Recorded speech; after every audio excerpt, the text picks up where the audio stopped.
वेदांत वेदांत प्रतिपद्यमान विभवाम विद्वद मनोरंजनीम श्रीचक्रांकित रत्न पीठ निलयाम श्रीराजराजेश्वरीम।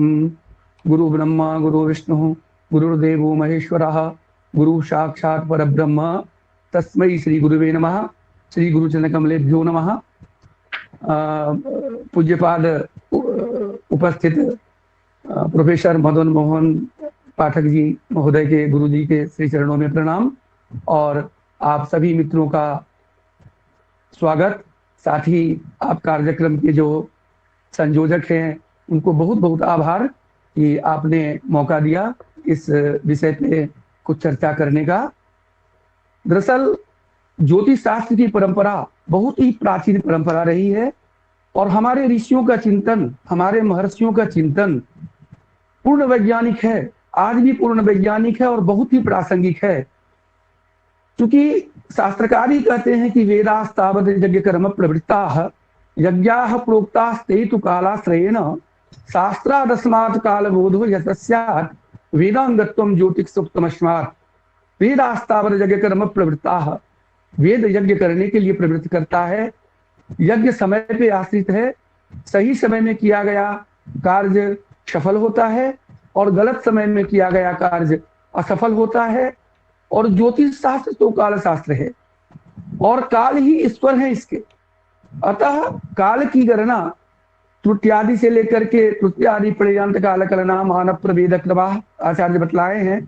तो त्रुटि से लेकर के अभी गुरुवर बतला भी रहे थे कि त्रुटि से लेकर के सृष्टि तक की गणना करने की परंपरा है इस शास्त्र में और काफी प्राचीन और काफी ही समृद्ध विज्ञान है। हम देखते हैं कि आज वैज्ञानिक युग हुआ है, आज मौसम वैज्ञानिक विभागें हुई है, आज बहुत सारे अवयव हुए हैं स्वतंत्र भारत में, परंतु ये शास्त्र तो सदियों से है। और पंचांग की परंपरा ये भी तो बहुत प्राचीन परंपरा रही है। कृषि कार्य से लेकर के सभी कार्य यहाँ ज्योतिष शास्त्र के माध्यम से ही संपादित होता था। पूर्व में भी कई महामारियां आती थी, बहुत सारे प्राकृतिक आपदाएं आती थी हमारे देश में।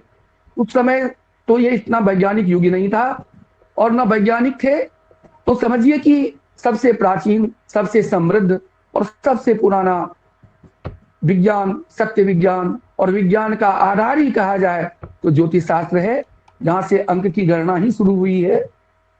समस्त विश्व को अंक सिखाने वाला, गणित सिखाने वाला शास्त्र तो ज्योतिष शास्त्र ही है। तो इसी क्रम में मैं आज कुछ प्राकृतिक आपदाओं का चर्चा करूंगा।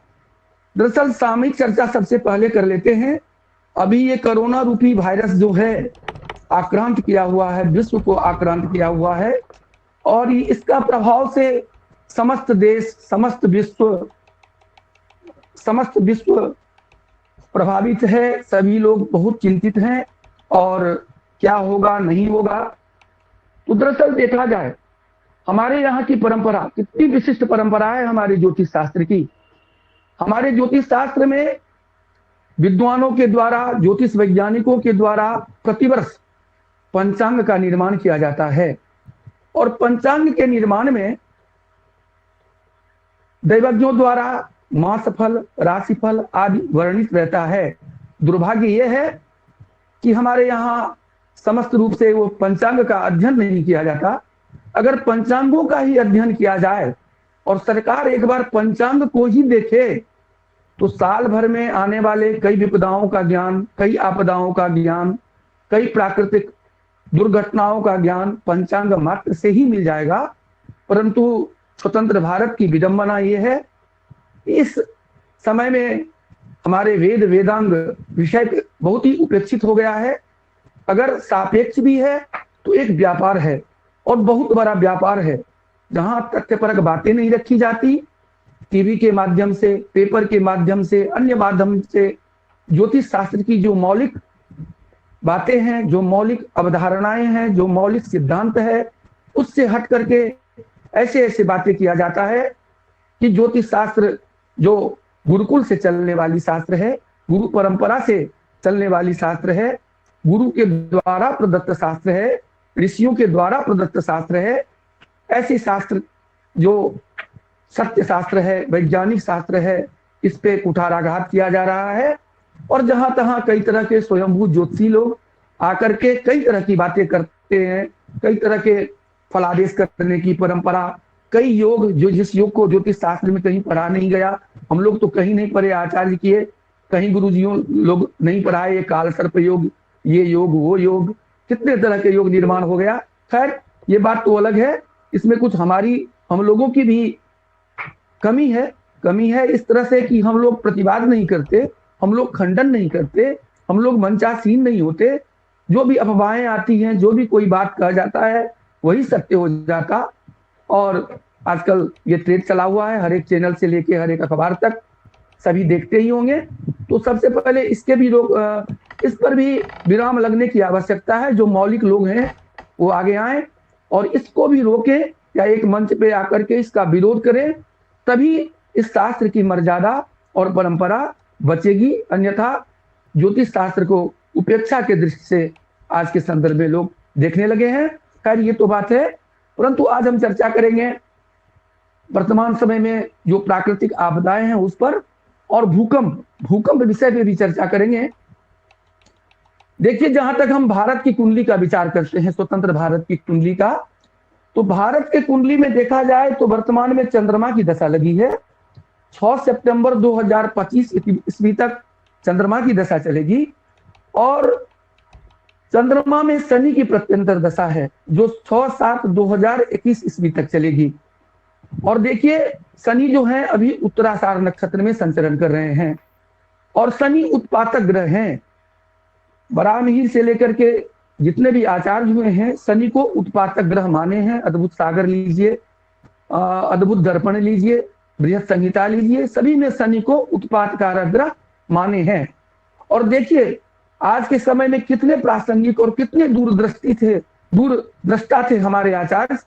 हम बृहत संहिता में देखिए, आचार्य ने लिखे हैं कि जब उत्तराषाढ़ नक्षत्र में शनि होता है तो शनि क्या फल देता है।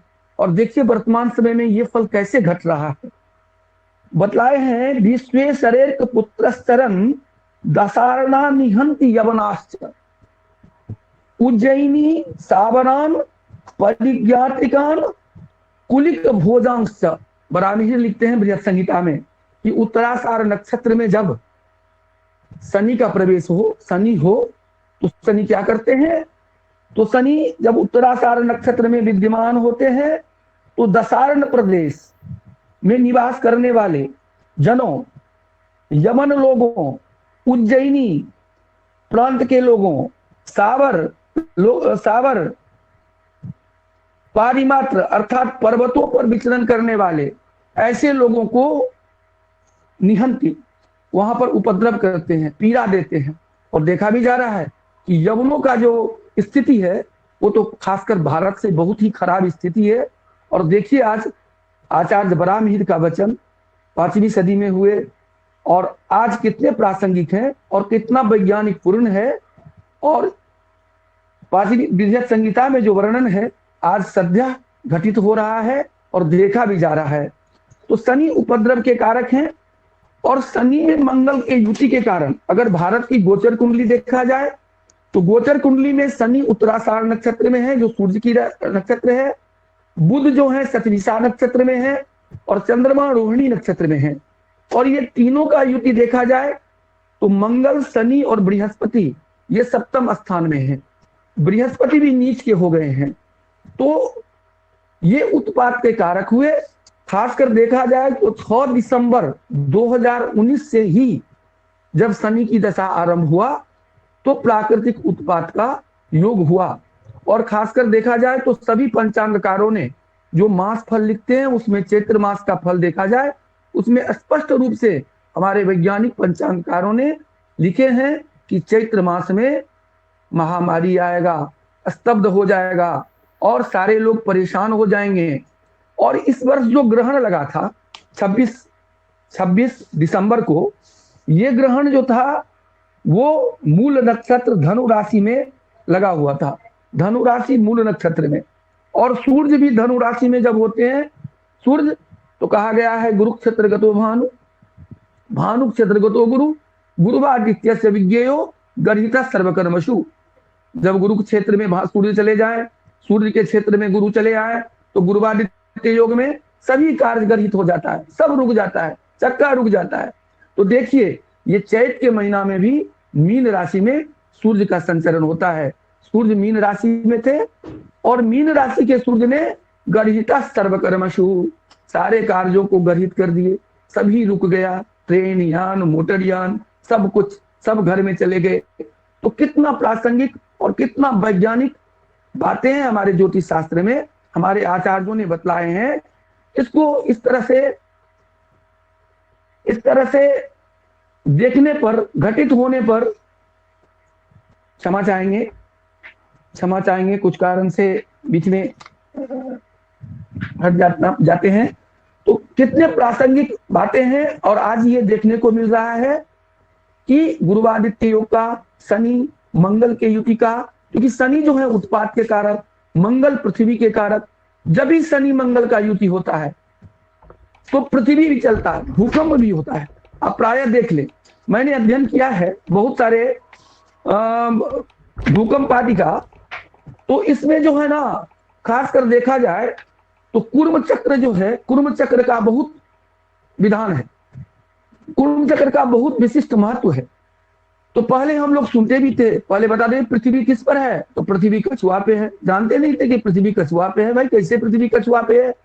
लेकिन देखिए हमारे आचार्यों ने कछुआ मतलब कुर्म चक्र का विधान किया है।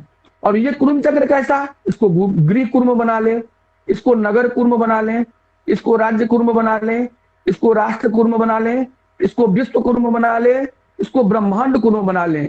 जैसा कुर्म बना लें वैसा उत्पाद का जानकारी आपको मिल सकता है।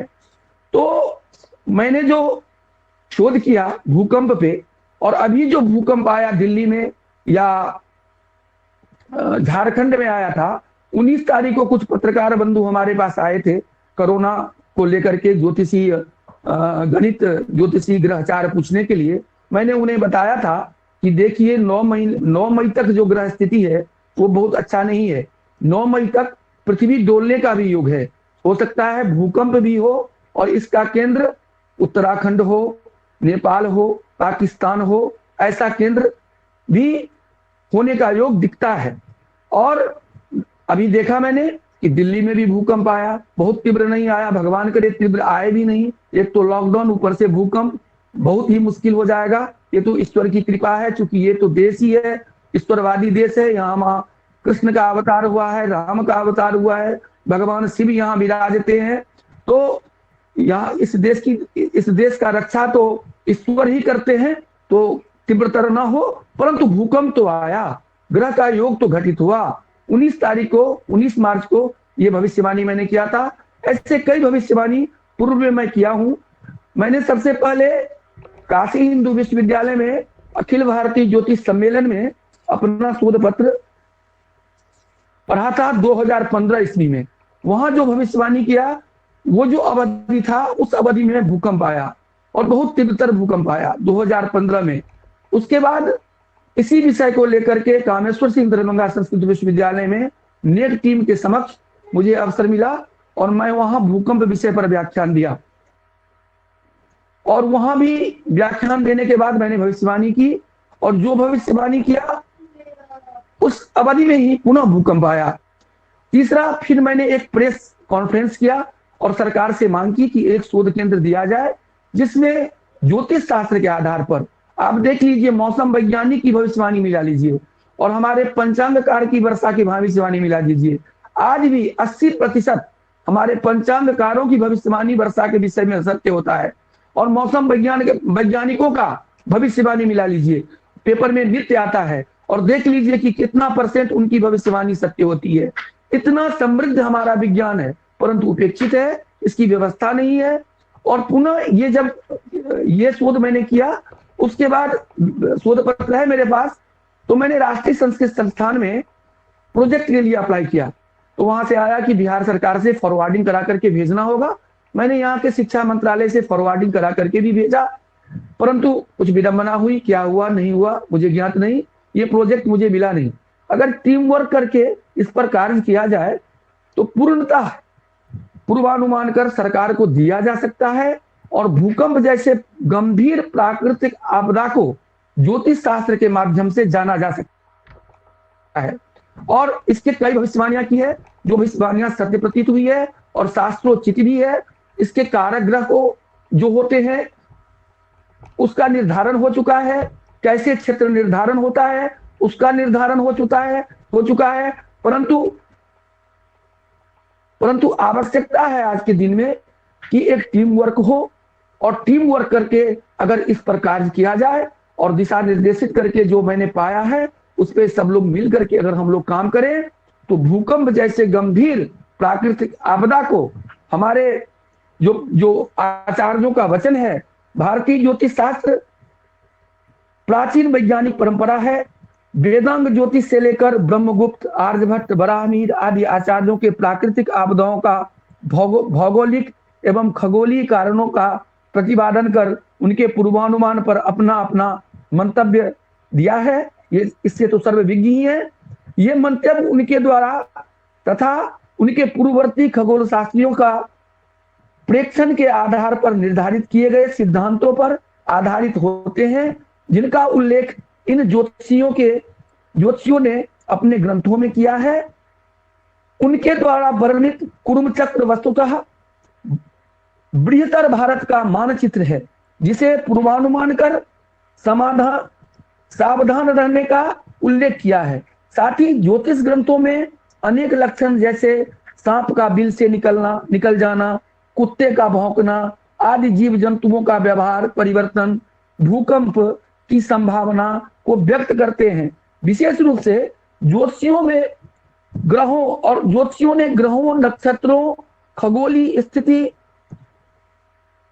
किस स्थान पर उत्पादक ग्रह का निवेश है, कौन उत्पादक ग्रह सर्वाधिक कारक है आदि परिस्थितियों का अध्ययन कर भूकंप की भविष्यवाणी करने की प्रक्रिया दी है। ज्योतिष के अतिरिक्त तंत्र के ग्रंथों में भी मानव कल्याण के लिए अद्भुत योग के नाम से प्राकृतिक परिस्थितियों एवं आपदाओं का वर्णन किया गया है। इसका संग्रह बंगाल, बिहार के राजा बल्लाल सेन ने अपने ज्योतिष शास्त्री विशाल ग्रंथ अद्भुत सागर में किया है, जिसमें आकाश को देखकर पृथ्वी पर आने वाले संकटों का वर्णन किया है। इन विवेचनों के लिए भारत की तंत्र शास्त्रीय परंपरा, ज्योतिष शास्त्रीय परंपरा का समग्र अध्ययन किया जाना तो हमें वर्तमान परिस्थिति में पृथ्वी के एक स्थान विशेष के लिए पूर्वानुमान किए जा सकते हैं। हालांकि हम सब जानते हैं कि भारतीय प्राचीन ज्ञान को ऋषियों ने एक आवरण देकर उसे केवल उचित अधिकारियों के लिए सुरक्षित करने का प्रयास किया है। अतः अनेक ऐसे तथ्यों को ऊपरी कवच हमें इन सिद्धांतों के साथ साथ मिलता है जो हमें तथ्य तक पहुंचने नहीं देते। लेकिन इस बात को जानते हुए ठोस सिद्धांत के साथ वर्णित मिथ्या तथ्यों के कवच को अनावृत कर हम निर्णय लेते हैं तो ज्ञान वर्तमान भौगोलिक खगोलीय परिस्थिति में पूर्वानुमान के लिए उपयुक्त हो सकता है। मैं कुछ उदाहरण प्रस्तुत करना चाहूंगा। देखिए, सबसे पहले एक उदाहरण प्रस्तुत करूंगा भूकंप के विषय में।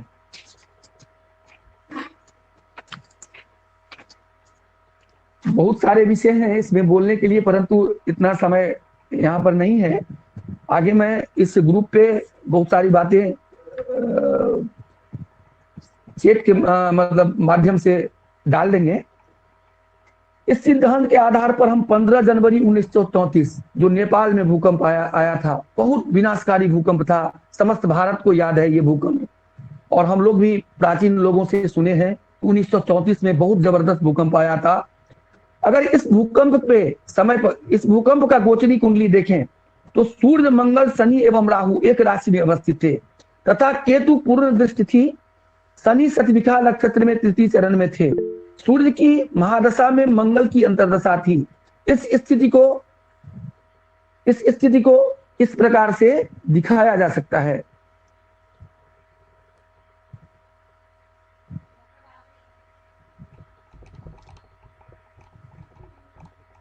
इस प्रकार से दिखाया जा सकता है। 15/1/1934 को जो भूकंप आया, इसमें सतविखा नक्षत्र कुर्म चक्र सतविखा संबंध नेपाल में रखता था। यद्यपि हम कह सकते हैं कि एक राशि समुत्पन्ने चत्वारो पंचवग्रह प्लावयन्ति महिम कृष्णाम रुधिरेण जलेन वा, ये भी एक सिद्धांत है। परंतु इस वजन से भी भूकंप हुआ कि स्थान नेपाल के साथ समस्त उत्तर भारत में ये बहुत विनाशकारी भूकंप रहा। दूसरे उदाहरण के तौर पर हम देखते हैं 2001 ईस्वी में 26 जनवरी को आया, कच्छ में गुजरात में भूकंप आया, बहुत विनाशकारी भूकंप था। इसकी ग्रह स्थिति अगर देखें तो इस समय भी शनि मृगशिरा नक्षत्र में थे। साथ ही भूकंप के प्रमुख कारक ग्रह मंगल ज्येष्ठा नक्षत्र में पूर्व पुच्छ पर पश्चिम दिशा में अवस्थित थे। मंगल में शनि की दशा चल रही थी और यह भूकंप आया। तो भूकंप को जानने के लिए और बहुत सारे सूक्ष्म गणना करने की इसमें आवश्यकता है। अगर इसका गणना किया जाए तो अक्षरशः हम लोग पूर्वानुमान कर सरकार को सूचित कर सकते हैं, जिससे उस क्षेत्र में पड़ने वाले विनाश को सरकार के द्वारा दिखाए हुए निर्देशों से रोका जा सकता है। और जहां तक ये कोरोना महामारी की बात है, तो ये महामारी की चर्चाएं हमारे पंचांगकारों ने तो पूर्व से ही कर रखे थे। साथ ही दिसंबर का ग्रहण और वर्तमान जो ग्रह गोचर स्थिति है, इस ग्रह गोचर के स्थिति से ये वायरस, ये कोविड समस्त देश को, क्योंकि केतु जो होता है ना, वो रहस्यमयी रोग उत्पन्न करता है, जहां तक आचार्यों का वचन है। तो ये रहस्यमयी एक रोग है जिसका अभी तक कोई पता नहीं लगा पाए हैं। वैज्ञानिक तो खास करके कह रहे हैं कि इसका कोई दवा अभी उपलब्ध नहीं हो पाया है, लोग लगे हुए हैं। लेकिन हमारे आचार्यों का वचन है कि वो कहते हैं कि जब भी कोई महामारी विपत्ति सृष्टि पे कोई तरह का विपत्ति आए, तो इस विपत्ति के घड़ी में धर्माचरण करना चाहिए, सबको अपने इष्ट का अनुव्रजन करना चाहिए, भगवान की पूजा करना चाहिए, संकीर्तन करना चाहिए, स्वच्छ रहना चाहिए, शुद्धता रखनी चाहिए। और उनके द्वारा दर्शाए गए जितने भी आदेश हैं, आज देखिए तो समस्त लोग उसका अनुपालन कर रहे हैं। तो अगर भारतवर्ष में इसका अनुपालन हो तो संभवतः इस देश में इस महामारी का उतना प्रभाव देखने को नहीं मिलेगा और हम लोग शीघ्र ही इससे निजात पाएंगे। वैसे 9 मई तक जो ग्रह स्थिति है वो थोड़ा गड़बड़ है। उसके बाद बुध की प्रत्यंतर दशा भारत के कुंडली में लग जाएगी, तो कुछ समय के लिए समय अनुकूल होगा। फिर बुध के बाद जैसे ही केतु की प्रत्यंतर दशा लगेगी, उस प्रत्यंतर दशा में पुनः प्राकृतिक आपदा विपदा होने का योग है। 6 जून 2021 तक का जो स्थिति देखता हूं ग्रह गोचर के दृष्टिकोण से, ये कुछ साम्य नहीं है। अतः इस बीच में धर्माचरण होना चाहिए। साथ ही जब भी ये लॉकडाउन का परिस्थिति छूटे, तो हम सभी आचार्यों से, सभी व्यक्तियों से निवेदन करेंगे कि हमारे आचार्यों के द्वारा जो दर्शाए गए वैदिक नियम है और वैदिक नियम के तहत जो महामारी से उबरने के लिए अनुष्ठान, सामूहिक अनुष्ठान या वेदादि यज्ञ करने के लिए जो प्रवृत्त करता है, खास करके वो यज्ञ इस भारतवर्ष में होना चाहिए। 150 लोग बैठ करके सामूहिक विश्व के कल्याण के लिए अग्निदेव को अगर आहुति देंगे तो निश्चय ही पर्यावरण शुद्ध होगा। कहा भी गया है यज्ञाद भवति पर्जन्या पर्जन्यादन्न संभव। गीता में भगवान कहते हैं यज्ञ से पर्जन्य बनता है और पर्जन्य से कृषि कार्य होता है, अन्न मिलता है और अन्न से हमारा सृष्टि चलता है। अतः जब पर्जन्य यज्ञ के आहुति से बनता है और वृष्टि होती है, तो वो यज्ञ के आहुति से ये आकाश मंडल में जो विषाणु है, जो कीटाणु है, उसका भी शमन अवश्य ही होगा। तो जो मंत्र या जो दिशा महामारी से रोकने के लिए वैदिक वांग्मय में उद्धृत है, इस पर चर्चा करें और वैदिक लोग बताएं कि कौन सा यज्ञ करने से, जैसे पूर्व काल में वर्षा के लिए यज्ञ किया जाता था, उत्तरेष्टि यज्ञ किया जाता, बहुत सारे यज्ञ का विधान है, तो वो यज्ञ भारतवर्ष में होना चाहिए। और हमें आशा है कि इस देश में बहुत समय तक ये कोरोना रूपी महामारी का प्रभाव नहीं रहेगा, क्योंकि यहाँ लोग आचार परमो धर्म को मानने वाले हैं, धर्म देश है और आचार ही यहाँ का धर्म है। तो धर्मे न हन्यतो व्याधि, और धर्म से व्याधि को भी मुक्त, व्याधि से भी मुक्ति मिलती है। अतः धर्माचरण करना चाहिए। और खासकर देखा जाए कि बीच में जो है भारतीय संस्कृति भी बहुत बिगड़ गई, हम पाश्चात्य की ओर इतने अग्रसर हो गए, इतने अग्रसर होते गए, और खासकर देखा जाए तो भारतीय समाज पाश्चात्य संस्कृति को इतना आत्मीयता पूर्वक स्वीकारने लगा कि ये तो होना ही था, क्योंकि ये देश तो ईश्वर का देश है, कृष्ण का देश है, राम का देश है, शिव का देश है, दुर्गा का देश, माता दुर्गा का देश है। तो यहाँ पर ईश्वरवादी परंपरा तो रहेगी ही। अतः अपने अपने आचार को कभी न भूलें। आचार परमो धर्म, अगर हम आचारवान रहेंगे तो कोई भी व्याधि, कोई भी चीजों से हमें परेशानियां नहीं होना चाहिए, और अपने आचार से निश्चय ही इस व्याधि रूपी कोरोना से मुक्ति मिलेगी। साथ ही कौटिल्य का कथन है कि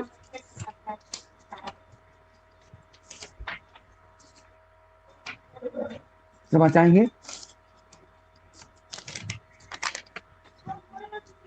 इसलिए मैं इतना करके अपने वाणी को विराम देता हूं। तो 9 मई के बाद अच्छा हो जाएगा। और बराहमीर का ये बात तो देख ही लीजिए कि निहंति यवनाश्च, कितना सटीक बैठता है आज के दिन में ये उदाहरण, और बराहमीर का ये श्लोक और ये सूत्र बृहत संहिता में उद्धृत किए हैं। तो वहीं से ये रोग यहाँ आया, वहां तो हाहाकार मचा ही हुआ है, अपने देश में भी हाहाकार है। और कुठाराघात जो ग्रहण का फल था, देखिए देश में द्रोह उत्पन्न कर रहे हैं, और ये लोग जो हैं फैलाने में लगे हुए हैं, और तमाम उसी तरह के लोग देश को जो है दलदल में ले जाने का प्रयास कर रहे हैं। जहां तहां उपद्रव, जहां तहां हिंसा प्रवृत्ति पनप रही है। तो ये शनि मंगल के युति के कारण ऐसा हो रहा है। तो इसमें धर्मशास्त्रीय अनुवर्जन करना चाहिए, ईश्वर आराधना करना चाहिए, और अपने अष्टादश जो हमारे प्रवर्तक हैं ज्योतिष शास्त्र को, उनको नमन करना चाहिए। और पूर्णतः ये विज्ञान है, बशर्ते आज जरूरत है हम लोगों को व्यवस्था देने की। खासकर ये व्यवस्थाएं मिलने के न कारण बहुत सारे ऐसे वैज्ञानिक तथ्य हैं जो उजागर नहीं हो पा रहे हैं। आज देखिए तो जर्मनी में काम हो रहा है, नासा में काम हो रहा है, जहां तहां हमारे आदर्शों पर, हमारे सनातन धर्म पर, हमारे सनातन ग्रंथ पे कार्य हो रहा है, परंतु भारतवर्ष में उस तरह के कार्य संपादित नहीं हो पा रहे हैं। तो इसमें कुछ सरकार का भी उदासीन भाव है। अतः अगर हम जो विश्व गुरु थे वो संस्कृत को लेकर के ही थे, वेद लेकर के ही थे। अतः अगर भारत को विश्व गुरु देखना चाहते हैं तो पुनः वही व्यवस्था अपनाना होगा, शास्त्रीय परंपरा को अक्षुण्ण रखना होगा, इस पर कार्य करना होगा। और अगर कार्य करेंगे तो अवश्य में फिर आने वाले समयों में भारत विश्व गुरु होगा, ये पूर्णतः विश्वास है। अतः अपने सभी पूर्वाचार्यों को नमन करते हुए मैं अपने वाणी को विराम देता हूं। और भूकंप पे जो मेरा कार्य रहा है वो ये व्हाट्सएप ग्रुप में मैं प्रेषित करूंगा। आप लोगों को सादर नमन करते हुए, सभी विद्वानों को, गुरुदेवों को नमन करते हुए, खासकर गुरुदेव मदन मोहन पाठक जी और शास्त्री जी और आप जो आयोजक हैं, सबको सहृदय प्रणाम पुष्पांजलि अर्पित करते हुए अपने वाणी को विराम देता हूं। धन्यवाद महोदय।